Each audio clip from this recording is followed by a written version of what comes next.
Hi everyone, this is Tony giving you some information about your case development assignment. And when I sent out the announcement asking if you could complete this by May 30th, what I was thinking was I need some time to hire the appropriate SP for your case.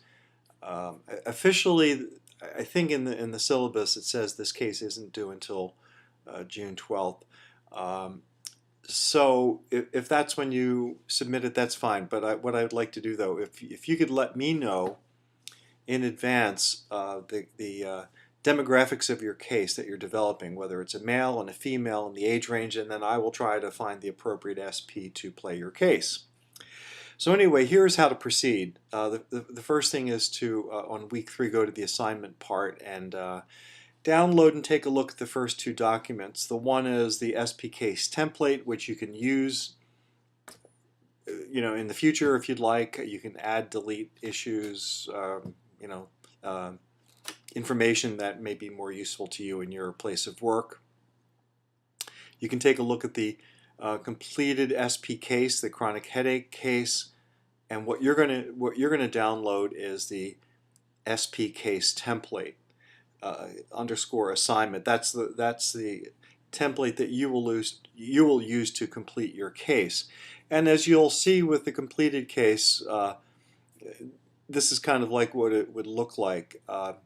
Be sure in your case that you again state the age and the gender of the patient and all this. You're going to complete this information, but where you're going to start is by first writing your name. You are the case author, and decide what level of the learner you would like to pitch this case to. And remember that the case is a vehicle for assessing skills, so you have to really take into account what kind of skill level are the students that you're going to develop this for. And I would develop this for a medical student.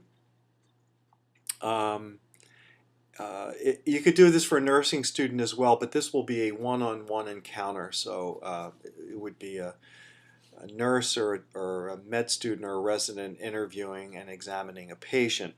What are your goals of this learning event with the SP? What are the objectives? What are the specific objectives?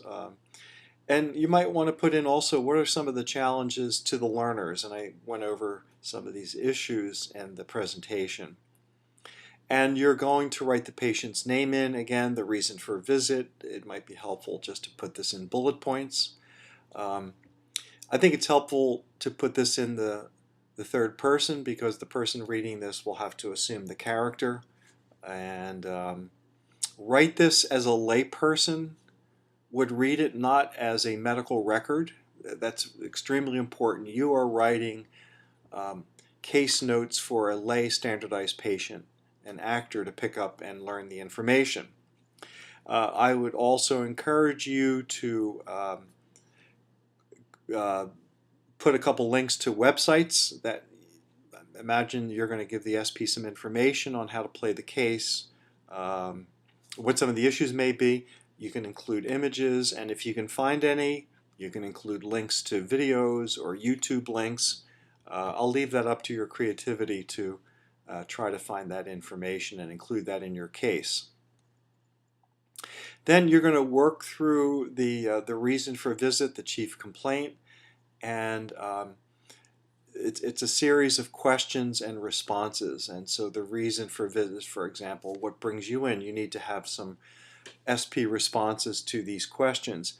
And as I mentioned in the presentation, it's good to have information in your case that could be asked but may not be consequential to the learner developing a differential diagnosis or treating the patient. It's just you have to kind of be able to predict what are the most important questions and as well as what kinds of questions in general would let's say a second year student ask a patient, and they may be all over the place. And also, of course, SPs are going to do some improvisation because you never know what the students are going to answer. And we went over the issue of neutral questions. Past medical history, you'd want to fill in this information if it's significant. If it's not significant, you can either put NA or delete the line. But if these questions got asked, how would the patient answer? Um, and you want to really give the answer as the patient will say it. Their patient lifestyle, and this information may or may not be significant to the case itself. Occupation could be an issue in why the patient is ill, either physically or in terms of their stress. Community characteristics could be an issue. For example, if a patient had COPD and they were living next to a landfill, that could be a significant issue for the learner to discover. And you work through these issues, and again, some of these may or may not be consequential to understanding the case. Health promotion and health risk factors, how will the patient answer these questions? And then finally, the SP training directions. What kind of dress is required for this examination? If it's a physical exam, how will the patient dress? I would assume if there is a physical exam, you will want the patient in an exam gown, and state whether or not they're going to wear shorts or tights or underwear underneath that gown. Be as specific as you can. Body position or location when the student enters. Here I have seated on the exam table. I actually forgot to delete that line, but you can put in what you would like. If the patient, for example, had severe back pain, they may not be able to sit, and the student may find them in the standing position because that's just the most comfortable place for the patient. You want to write in the knowledge and understanding of the problem. What's the patient's best understanding of the condition? The standardized patient probe, what questions the SP will challenge the student with. And then finally, some information about simulating the symptoms. And you can get creative here, include graphics, anything that will guide the patient's understanding of how to play the case. And of course, the trainer would be working with the patient to make sure they understood this information. But if the case training notes are really good, the SP should be able to grasp the information pretty quickly on their own prior to the role play. And here's the due date. The official due date is June 12th, but if you can get it to me earlier, please do, because again, it's just simply a logistics issue of lining up the right person for your case. And then the next step after you get your case will be that I will assign it to an SP, and then you'll get a chance to talk to the SP about your case. Now, I won't. You can have a back and forth conversation. It's not necessarily a training session, but the SP will receive your case in advance, and you can chat with them about the case, and they will tell you whether or not the case makes sense. They may suggest some edits, which you could make, and then the next step would be in a couple weeks' time. After that, is for you to interview someone else's standardized patient, and we'll set up a Skype interview, for you.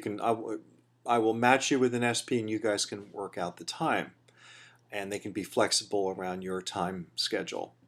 And so here's in the syllabus the schedule. So I said the live Skype session with the SP would be by June 4th. So therefore, I'd really like you to have your case completed, before then, and May 30th would be good. But look, if it's a little late, we'll make sure it gets in sometime during this course. But try to work on this as quickly as possible. Then hopefully by June 12th, you'll be able to have your interview with someone else's patient. And I hope this is fun for people. Please feel free to contact me anytime about how to do this, and I look forward to talking with you soon. Thanks.